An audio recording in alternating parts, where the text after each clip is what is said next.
What is the best way to crack UGC NET English exam? Is it perfectly memorizing every year and the works? Is it about having the perfectly managed timetable with us? Is it about proper revision? Or is it about perfectly solving all the PYQs?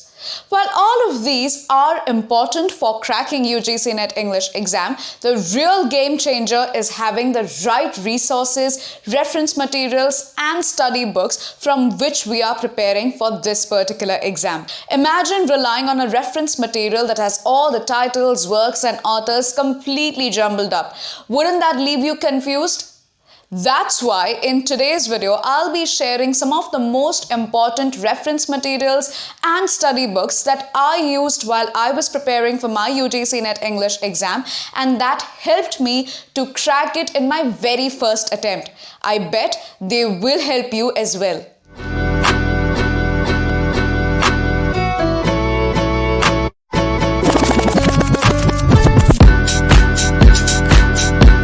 Now, before I begin outlining a list of reference materials and study books for your UGC NET exam preparation, I would like to clear one thing. And that is, if you go out in the market today, you will find a variety of reference materials, study books available for UGC NET English exam paper 2.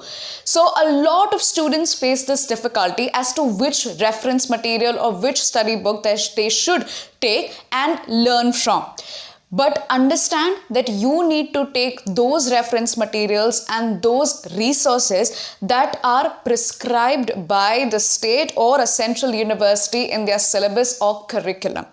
Why? Because they not only provide you the information as to which works were published by which authors and in which year, they also help you build that foundation to understand English literature. So get a hold of such syllabi and understand which works have been prescribed, which reference materials have been prescribed by the college or university, and then you invest accordingly. Having said that, let's streamline your preparation by discussing some of the most important reference materials and study books that you can take into consideration. Starting with British English literature, I refer to Pramod K. Nair's A Short History of British Literature.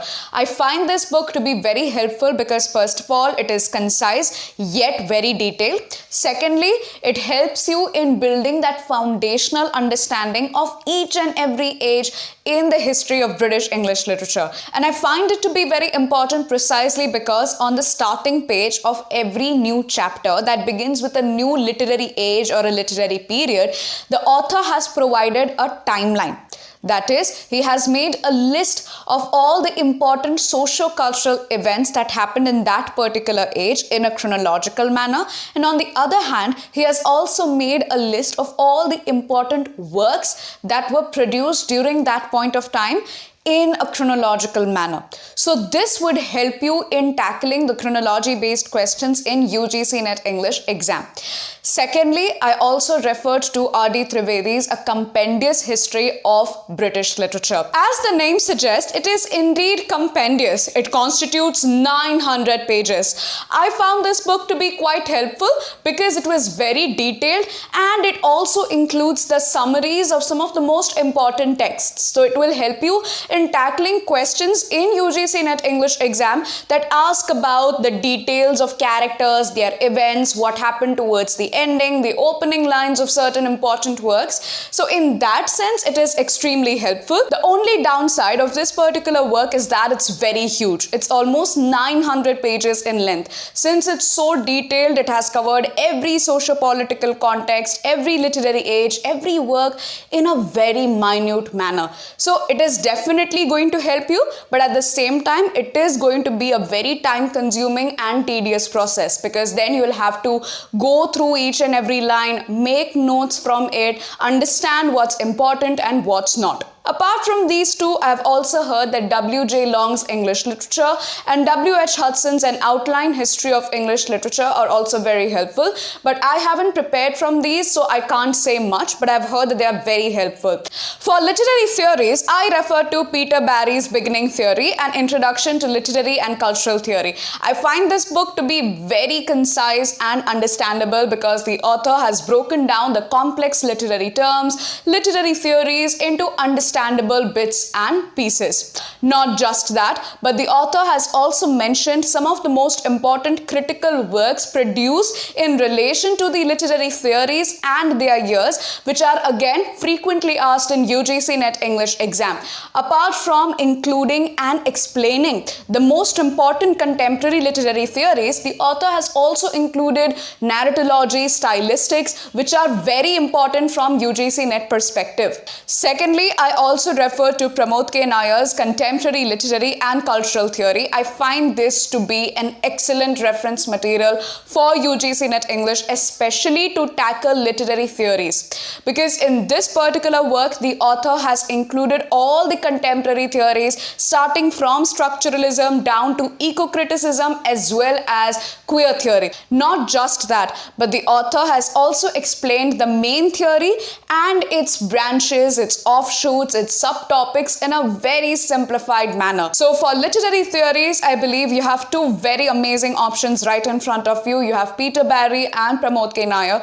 Both of these are very reliable, very informative, not just in terms of the years and when the critical works were published and by whom, but also in terms of its explanations. These are very simplified and you can get it in your first reading itself. Apart from British literature and literary theories, UGC NET also constitutes questions from a variety of areas like American literature, Indian English literature, and world literature. For American literature, I would suggest you to refer to Richard Gray's A Brief History of American Literature. Why? Because in this particular work, the author has divided the literature of America into different ages, starting from the colonial and the revolutionary period, followed by the transcendental movement, the period of realism, period of naturalism, and finally the contemporary American literature. He has not only discussed the poetry, the prose, but he has also focused upon the drama. Not just that, he has also focused upon some of the most important works and authors that are frequently asked in UGC NET English exam. As for Indian English literature, you can refer to M.K. Nayak's A History of Indian English Literature, because in this book, the author has talked about the history of Indian English literature in a very organized and comprehensive manner. In this book also, the author has divided the literature in terms of the ages, beginning with the arrival of the Britishers, the 1857 revolt, the freedom movement, the arrival of Gandhiji, the post-independence literature. Again, this book is very informative, very helpful, with a concise discussion on socio-political context. As far as world literature is concerned, I believe that you will have to make your own comprehensive notes from it, because there is not much reference material or study material that is available in the market. I know tackling world literature can feel quite overwhelming for you, because there is Australian Aboriginal literature, African American literature, Caribbean literature, Latin American literature, Russian literature, and more. So here's a quick and simple tip for you. In order to tackle world literature, get a list of all the Nobel Prize and the Booker Prize winning authors, arrange them in a chronological fashion, and see if you can link them to any global literary movements like magic realism, post-colonialism, existentialism, and more. And there you have world literature solved for you. In addition to all these areas, UGC NET English exam also constitutes questions related to certain literary terms. How to tackle that? The best reference material for that is M.H. Abrams' A Glossary of Literary Terms. It is one of the most important works that every English literature student should have. Having said that, these works that I just mentioned, including M.H. Abrams, they are quite long and extensive. Every work must have been at least 300 to 400 pages long. Now, it's not that every line that is mentioned in these works is important. You have to figure out what's important and what's not from UGC NET English perspective and then make notes. This becomes quite a time-consuming and tedious process. What if I told you that you can have complete and lifetime access to all the essential information related to British English literature, Indian English literature, literary theories, and more, all in a concise, well-organized, and visually appealing note format? Even better, you don't have to sift through these resources understanding what's important and what's not, because everything is already filtered down and streamlined for your convenience. In my live classes for UGC NET English exam preparation, I'm sharing notes related to the history of British English literature and Indian English literature, which are very concise yet very detailed. You can have lifetime access to these visually appealing notes that are well organized and comprehensive. But guess what? That's not the best part about these sessions. The best part about these sessions is that these are live one-on-one sessions in which I will be guiding you through these notes, explain any difficult areas, and help you memorize the important authors and their works in a comprehensive manner. Not only that, but I'm also taking live one-on-one sessions on literary theories in which, along with sharing notes, I'll also break down some of the most important and complex literary theories, their terms, and also help you navigate through the most important and frequently asked topics and critiques. If you want to know more about the courses I offer, the sessions I take, and the notes I provide, feel free to check out my TopMate page. It's topmate.io/Riya Gandhi. I've shared the link in the description box below, so don't forget to check it out. That's it for today's video, folks. If you found this video on the important references and study materials informative and helpful, please like it and share it with other UGC NET English aspirants as well. Also, don't forget to hit the subscribe button so that you don't miss any videos that I will be uploading on such important topics related to UGC NET English exam in the future. Thank you so much for watching till the end, and I'll see you in the next one.